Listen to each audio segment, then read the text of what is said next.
அதிமுகவின் இறுதிக்கட்ட வேட்பாளர் பட்டியலை வெளியிட்டார் எடப்பாடி.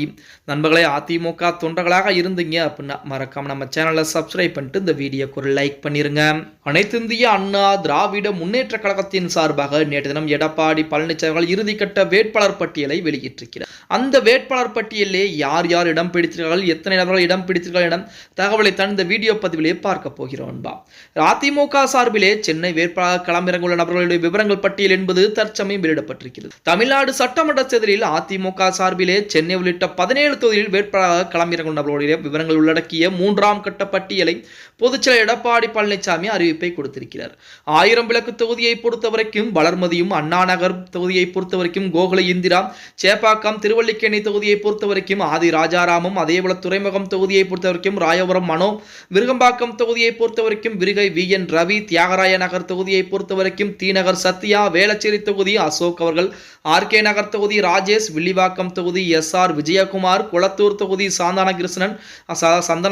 கிருஷ்ணன், அதேபோல திருவிக நகர் பொற்கொடி ஆம்ஸ்ட்ராங், எழும்பூர் தொகுதி அபிஷேக் ரங்கசாமி, திட்டக்குடி தொகுதியை பொறுத்தவரைக்கும் முருகுமாரன், அதுக்கு அடுத்தபடியாக திருச்சுழி தொகுதியை பொறுத்தவரைக்கும் MSR ராஜவர்மன், அதேபோல ஆலந்தூர் தொகுதியை பொறுத்தவரைக்கும் S சரவணன், ஆலங்குடி தொகுதியை பொறுத்தவரைக்கும் தன விமல் அவர்கள் போட்டியிட இருக்கிறார் என இறுதிக்கட்ட பட்டியலை எடப்பாடி பழனிசாமி வெளியிட்டிருக்கிறார்.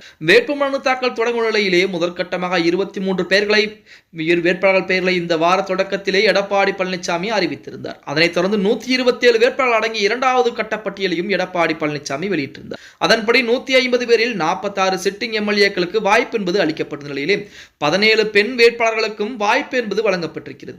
அதே நேரம் ஒரே ஒரு இஸ்லாமியர் மற்றும் வேட்பாளர் பட்டியலில் இடம்பெற்றிருக்கிறார் அப்படிங்கிற தகவலுமே தற்சமயம் பார்த்தீங்க அப்படின்னா அதிமுகவின் சார்பாக கொடுக்கப்பட்டிருக்கிறது. இப்படிப்பட்ட ஒரு சூழ்நிலையிலே அதிமுகவை பொறுத்தவரைக்கும் 2026 சட்டமன்ற தேர்தலில் அதாவது 121 இடங்களில் அதிமுக திமுக நேரடியாக போட்டியிடுகிறது. மற்ற இடங்களில் கூட்டணி கட்சிகளுக்கும் திமுகவும் அதிமுகவும் பகிர்ந்தளித்திருக்கிறது அப்படின்னே கூட சொல்லலாம்.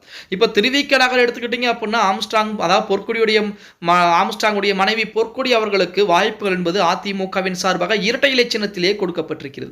இந்த மாதிரி ஒவ்வொரு இடங்கள் வாரியாக அதிமுகவின் சார்பாக வேட்பாளர் தேர்வு என்பதும் சரியான முறையிலே எடப்பாடி பழனிசாமி களம் இறக்கி இருக்கிறார் அப்படின்னே கூட சொல்லலாம்.